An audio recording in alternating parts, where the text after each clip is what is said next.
o tema é o seguinte: o fogo de Mateus 3,11 se refere ao fogo do inferno ou ao fogo do Espírito Santo? Então, vamos ao que interessa, né? E o pastor César vai explicar aqui a sua posição inicial.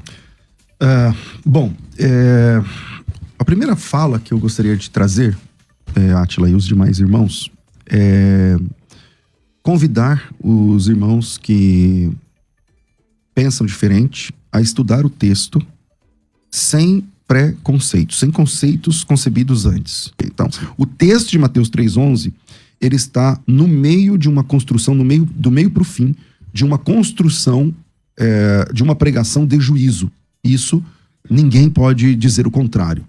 E aqui, a palavra fogo, ela é mencionada de forma direta 2 vezes, 3 na verdade, e de forma indireta mais 1 ou 2. Todas as vezes tem a ver com o juízo. Todas as vezes tem a ver com o juízo. Versículo 7, quem vos ensinou a fugir da ira futura? A ira futura é o juízo de Deus que há de vir. O versículo 10, o machado está posto na raiz da árvore. A árvore que não produz bom fruto é cortada e lançada no fogo. Que fogo é esse? Obviamente que é o fogo eterno, da destruição. Esse é o versículo anterior, é o versículo 10. Aí no versículo 11 fala assim, ele vos batizará com o Espírito Santo com fogo. E no versículo 12 fala que ele tem na mão a palha, vai limpar ele, e recolher o trigo no celeiro, e vai queimar a palha com fogo que nunca se apagará. Que fogo é esse? Também é um juízo. Então esse fogo do Mateus 3,11, ele está entre 2 outros fogos. Do versículo 10, que é o juízo, do versículo 11, que também é o juízo. A menos que, eu imagino que o pastor Átila vai dizer que o 10 e o 12 são obviamente juízo, imagino. Então por que o 11 não é juízo? Então parece que o João fica desconexo aqui, parece que ele não está falando coisa com coisa. Fogo do juízo, fogo do juízo, fogo do juízo, fogo de bênção. E agora fogo do juízo de novo, fogo do juízo, não, parece que não combina. Então eu entendo que ele vos batizará com o Espírito Santo com fogo, que o batizador, quem batiza com o Espírito Santo é Jesus, e quem vai dizer no último dia, apartai-vos de mim para o fogo preparado eterno, preparado para o diabo e seus anjos, também é Jesus. Então quem batiza com o Espírito Santo é Cristo, quem batiza com fogo também é Cristo. Mas esse fogo aqui é o fogo do inferno, e não um fogo de bênção, por exemplo. Perfeito. Essa opinião introdutória aqui do pastor César Cavalcante. Agora vamos ouvir também o pastor Átila. Pode ficar à vontade, pastor. Bom, em primeiro lugar, quero fazer minhas palavras do pastor César. Eu também creio plenamente, como bom pentecostal, continuidade dos dons, dos carismas.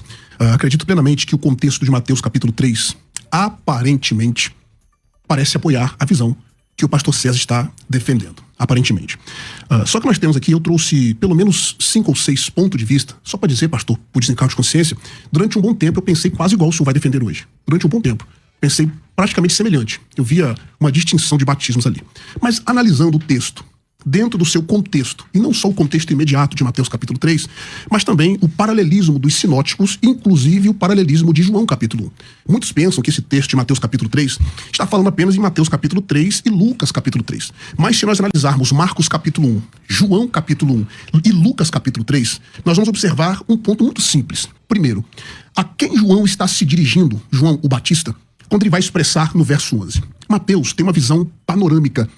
Haja vista Mateus ser o evangelho do panorama, ele está fazendo um panorama, ele não explica categoricamente o assunto. Mas quando nós lemos Marcos, por exemplo, no capítulo 1, nós vamos perceber, o texto é longo, no decorrer do nosso debate, eu vou lendo os textos, colocando à luz do seu contexto, para vocês analisarem. João está se dirigindo aqui a pessoas que ele estava batizando. Então as pessoas que ele estava batizando, obviamente, tinham se arrependido. Aqueles que tinham se arrependido, obviamente, não irão sofrer o batismo que o pastor César está defendendo, que é no sentido de juízo. Ora, eles tinham se arrependido. Então João, quando vai dizer nos versículos anteriores, eu vos batizo em água. A expressão rdak, ali no grego, nós temos um caso dativo. Aquele dativo nós chamamos de dativo de esfera. Ou seja, eu batizo na esfera da água. Quando ele se refere a Cristo, ele vai usar, e eu quero usar o meu primeiro ponto aqui, além do argumento do contexto geral, é o que eu chamo de argumento linguístico. Nós temos ali, em primeiro lugar, que no texto grego não tem 2 preposições, com o Espírito Santo e com o fogo. Nós temos somente uma preposição, en. Um substantivo no dativo, o adjetivo dativo, depois a conjunção cai e depois mais um substantivo piri, no caso dativo. Isso aqui torna a dizer que um só verbo, batismo, uma preposição e uma conjunção. Isso indica um único batismo. Então aqueles que estão sendo batizados não podem, obviamente, se arrependendo, não podem, obviamente, sofrer o fogo do juízo. Além desses fatos bíblicos, eu gostaria de apresentar aqui também o cumprimento dessa promessa. Nós vamos olhar em Atos capítulo 2 e nós vamos ver o cumprimento dessa promessa. Em quarto lugar, pastor César, há um silêncio. Eu queria depois, se o senhor pudesse fazer isso, eu falo isso com respeito, obviamente, me apresentasse um outro texto que não fosse Mateus 3 e Lucas 3, que vai apresentar a palavra batizo com fogo. Nós não temos. E um quinto argumento, é a escatologia judaica. João Batista, pastor Soares, concordar comigo, que ele está preparando o caminho do Messias, correto? Claro. Preparando o caminho do Messias. E na escatologia judaica, o Messias traria esse fogo purificador.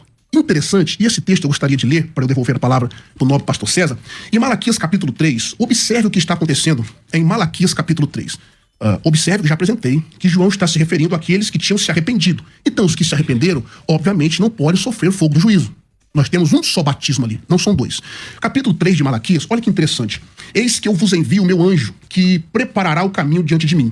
E de repente virá seu tempo o Senhor, a quem vós buscais, o anjo do concerto, a quem vós desejais. Eis que vem, diz o Senhor dos exércitos. Olha só o verso 2 e 3. Mas quem suportará o dia da sua vinda? Quem subsistirá quando ele aparecer? Porque ele será como fogo do ourives e como sabão dos lavandeiros. Olha como é que esse fogo é fogo bom. Olha o verso 3. Assentar-se-á afinando e purificando a prata, e purificará os filhos de Levi e os afinará como ouro e como prata. Então o Senhor trará ofertas em justiça. Observe que esse fogo é um fogo purificador, algo bom. Seguindo o texto paralelo de Mateus, Marcos, Lucas e João, capítulo 1, nós perceberemos que esse batismo é algo bom. E esse foi o pensamento defendido durante toda a história patrística, medieval e reforma, e após a reforma protestante. É claro que há divergência de pensamento, eu não vou concordar com tudo que eles expuseram, mas todos tinham uma coisa em comum. Eles viram aqui algo bom.